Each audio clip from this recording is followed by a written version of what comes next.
O governo atual dos Estados Unidos tem a maior concentração de bilionários do que qualquer outro na história de longe. É uma peculiaridade que tem suas razões históricas. O fato é, os bilionários estão diretamente no poder político nos Estados Unidos agora. E o que isso significa? Esse é o tema do vídeo de hoje, que é parte dessa série analítica que eu tenho feito sobre a grande crise mundial contemporânea, suas diversas facetas, suas determinantes fundamentais, né, as causas primárias. E estou fazendo esse esforço retrospectivamente, ou seja, considerando textos e esforços, momentos, né, de análises prévios que eu fiz nos meses anteriores.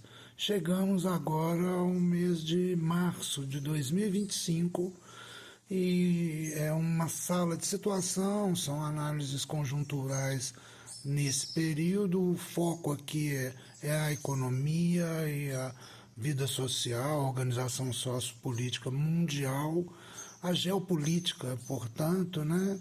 E o momento é o março de 2025 e estava sob esse impacto imediato, né, do novo governo norte-americano que estava assumindo e começando a tomar suas primeiras medidas, o segundo mandato do Donald Trump, né? O tema geral dessa sala de situação de março de 2025 é a crise final da onda neoliberal e o fim do império norte-americano, dos Estados Unidos da América. Eu sou o professor Dr. Paulo Fleury Teixeira, sou filósofo, sou médico e estamos, como eu já disse, nesse esforço de análise conjuntural, aprofundada, né, sobre as bases socioeconômicas da grande crise mundial atual e quais as perspectivas que essa análise aponta. Nosso tema nesse momento, nesse vídeo, é essa peculiaridade, um governo de bilionários, bilionários tomando o governo nos Estados Unidos. E o que isso significa?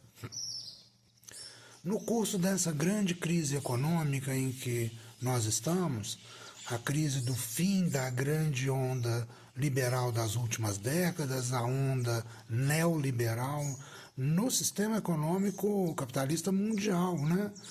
E no fim dessa grande crise, no fim dessa grande onda, na grande crise econômica que marca esse fim, era totalmente previsto que a ideologia liberal conservadora, né, na economia se radicalizasse em sua origem de classe ou em sua condição de classe, de modo que dobrasse e redobrasse as suas apostas na concentração de riquezas nas mãos dos capitalistas, em detrimento da população trabalhadora em geral.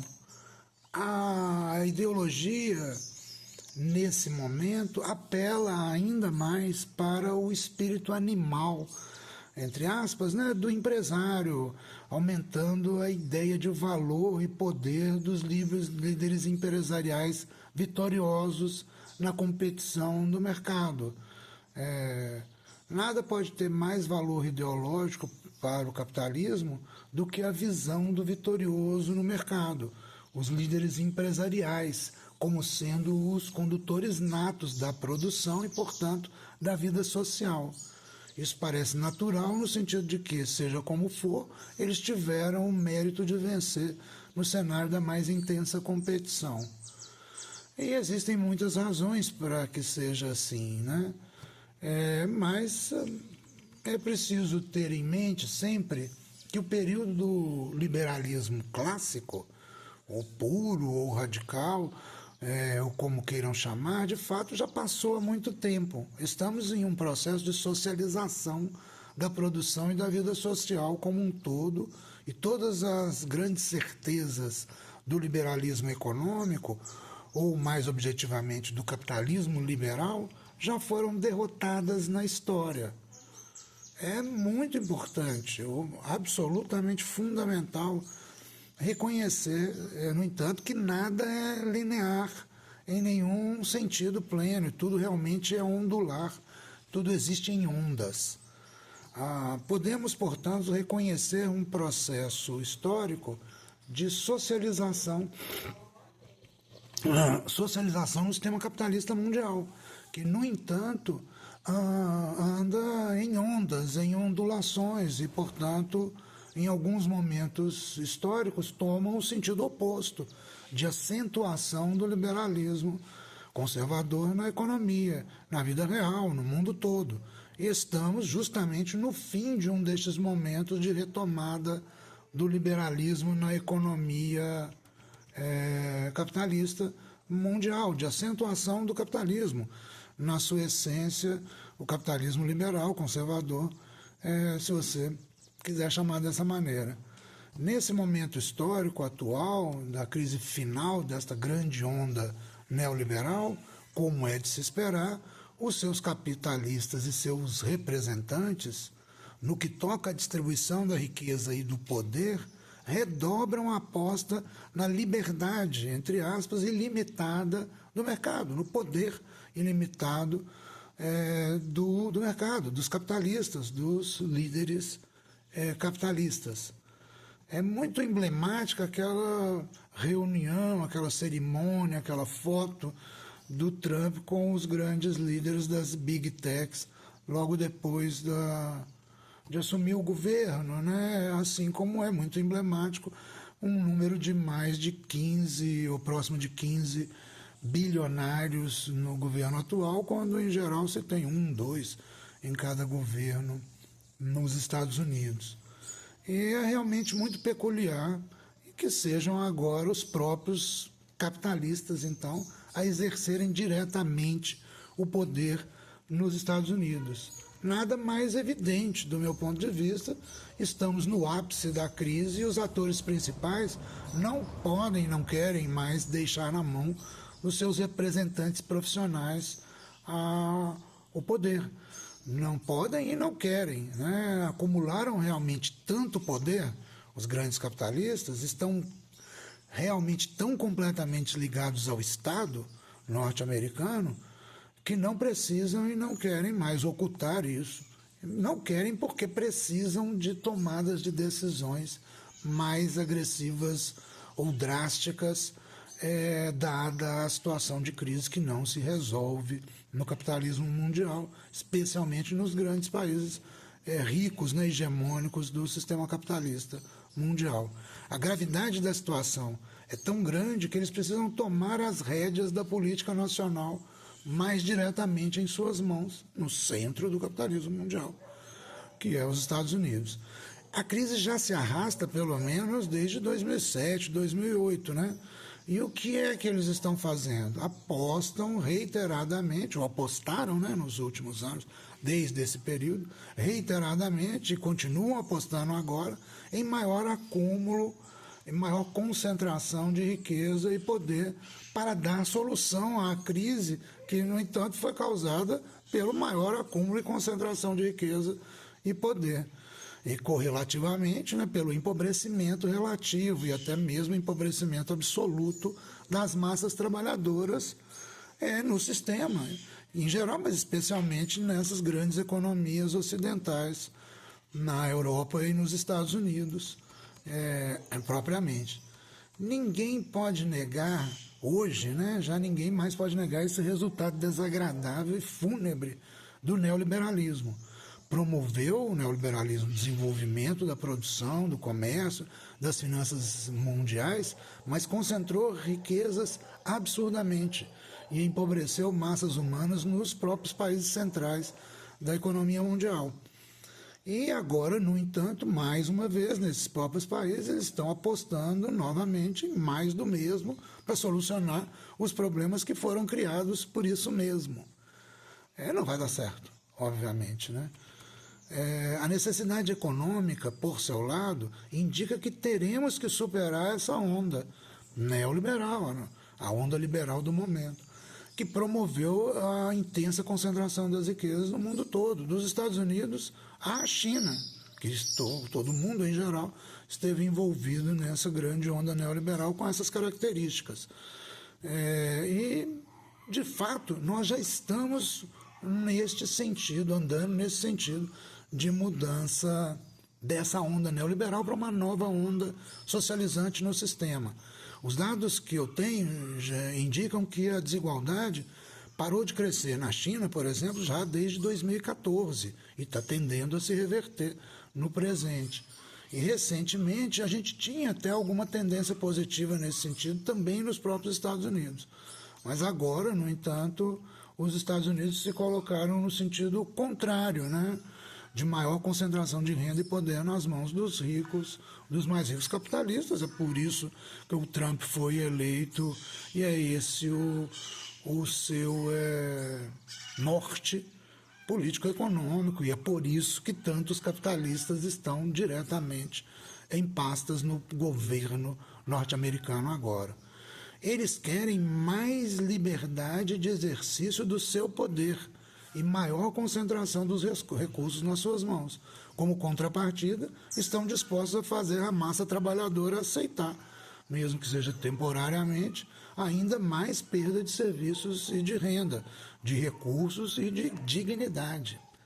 Eles querem jogar o grande jogo no cenário mundial, está evidente, né, com a sequência de medidas que o Trump tomou a partir de março, né, que foi quando eu fiz essa análise de sala de situação.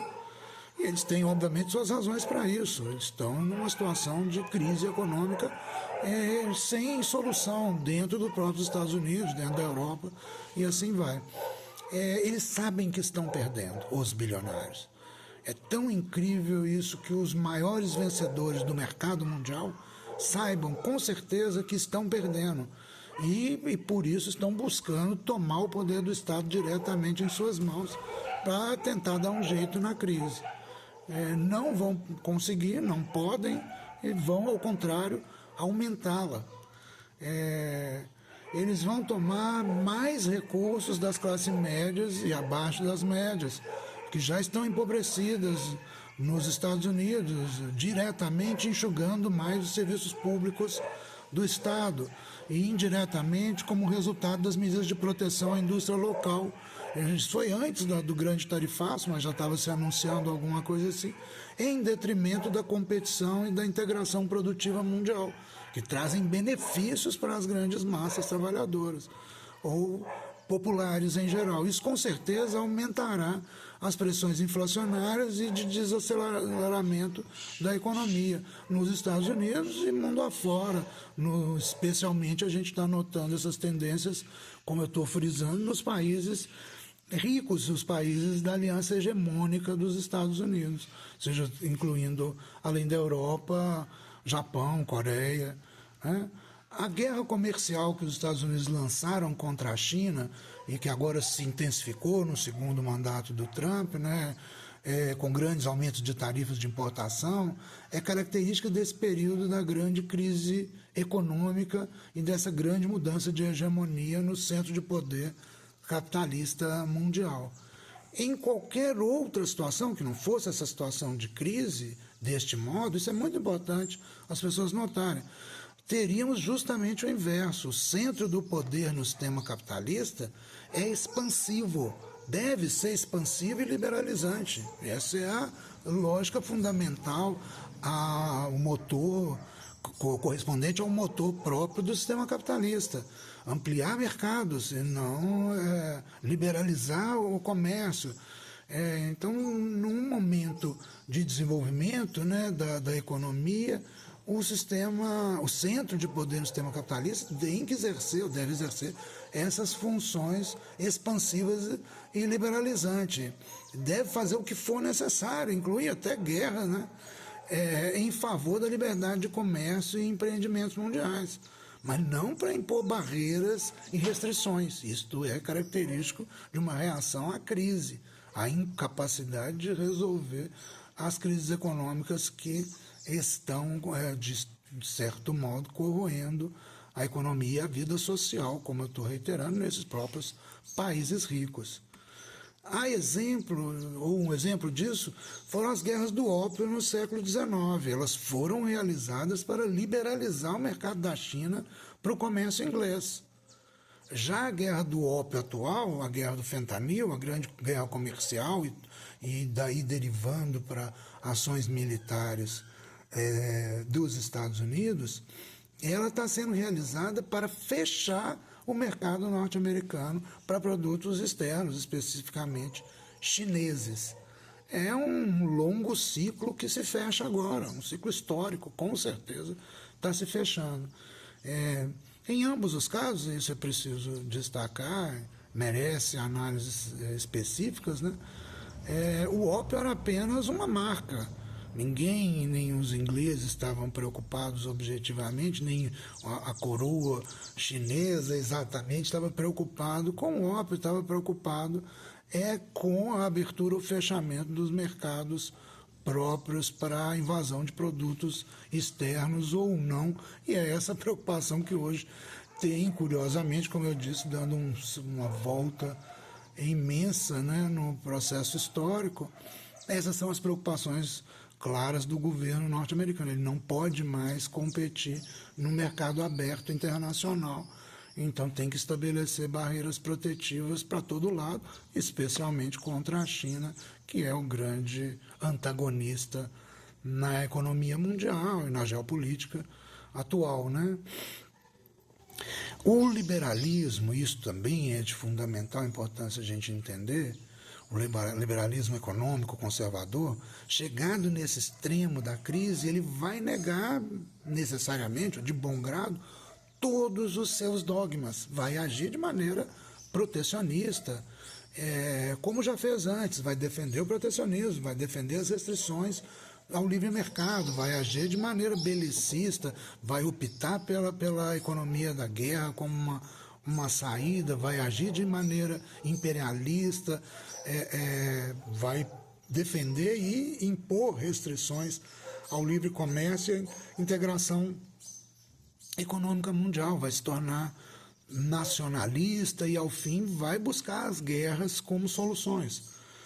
Só um dogma não pode ser contestado pelo liberal na economia: o próprio ideal de livre mercado, no sentido mais forte